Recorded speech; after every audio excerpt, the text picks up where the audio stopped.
Hey, good morning, Bob. Trade Genius here, the 14th of March.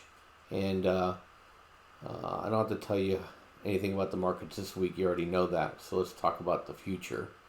So this is SLV on a monthly. And you can see um,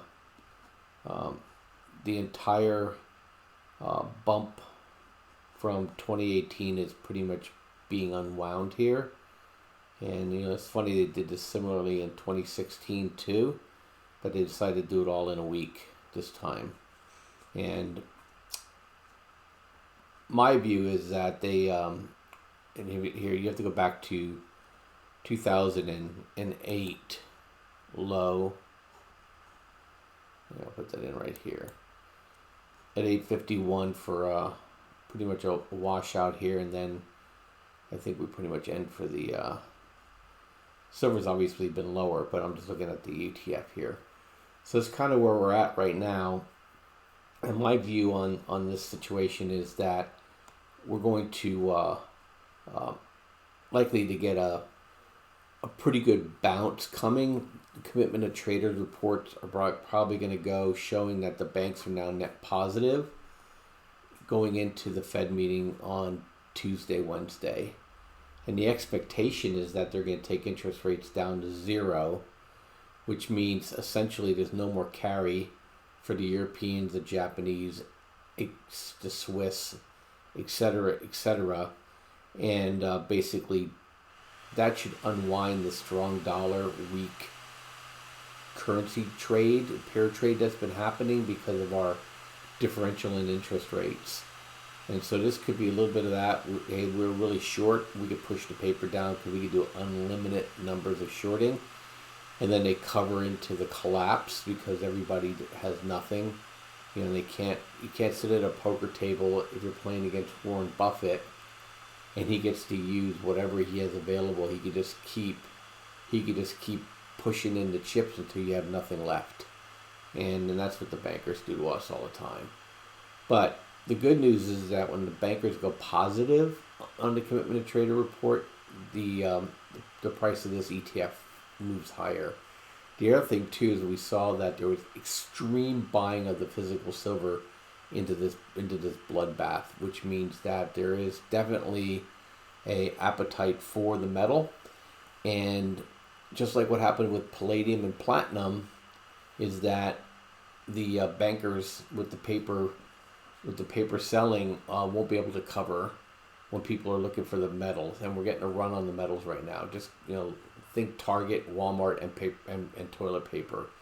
Okay, that's what's going to happen here, and I think they're trying to front run this because they know what's coming. So let's assume that for a second.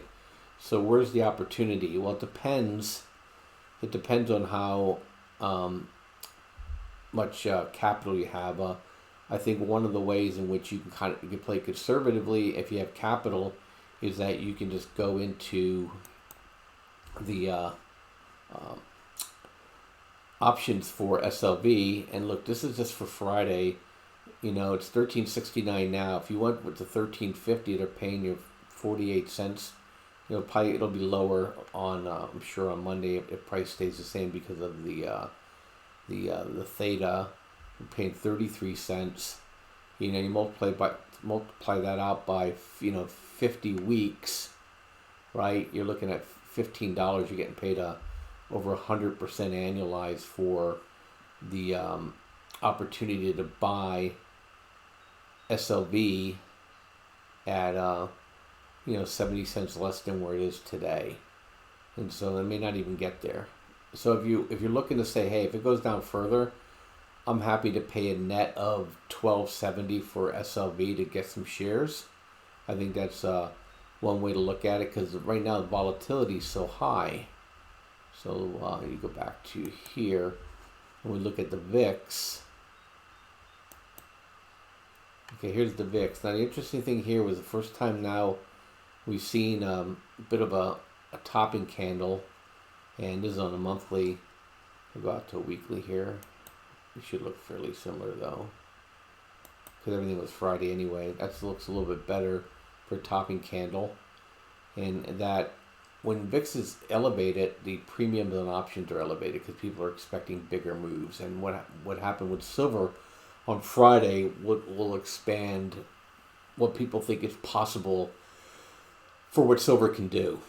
And what happens is then when VIX starts to come back in, market makers are basically buying back what people sold, and they're going to offset in the futures markets, and they'll be buying those commodities or those indexes to match off. And so that's why you get these crazy moves like you had on Friday.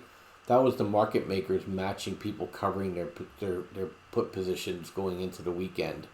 And so, you're going to see that with silver too. As soon as silver turns, you're going to see a big push higher again too. And so you can get paid that way. The other way, obviously, is you can just go ahead and buy some calls on it. The thing about buying the calls now, though, is that you should do a spread on it, because the volatility will drop out of the calls too. But and you need to go out probably in time. And the miners got extremely damaged. I'm gonna have to limit myself. There's one really small cap miner that I really, really, really like, USAS. It's well run. A lot of these guys were getting thrown away because they were in ETFs, or they're people worried that they're gonna lose their bank lines, and so that's why the miners are getting hammered. And I got caught up in that vortex too. A little disappointed, but these things happen sometimes. Just I think for social media virus and the way China reacted, I think it's just scared the bejesus out of everybody. So it's kind of where we are. So that's my one play here. If you're gonna go out the long, I would definitely at least push out a month, and I would definitely be in the money, so that you're eliminating the risk of the vol crush. And that means you want to get some delta that's like right here. If you're gonna buy this, you want to buy probably the 1250 or the 13. You want to get high delta, so that you're paying less in freak out the options crush that's coming.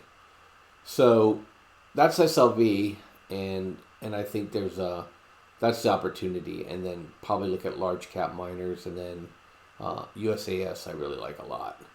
So that's kind of where my head is right now. And who knows, maybe we just keep selling next week. It's kind of like, is the banking system imploding on us? So something to keep an eye on. Anywho, I'll catch you guys later. I'll probably have a lot of videos out there, and I'll talk to you soon. Bye.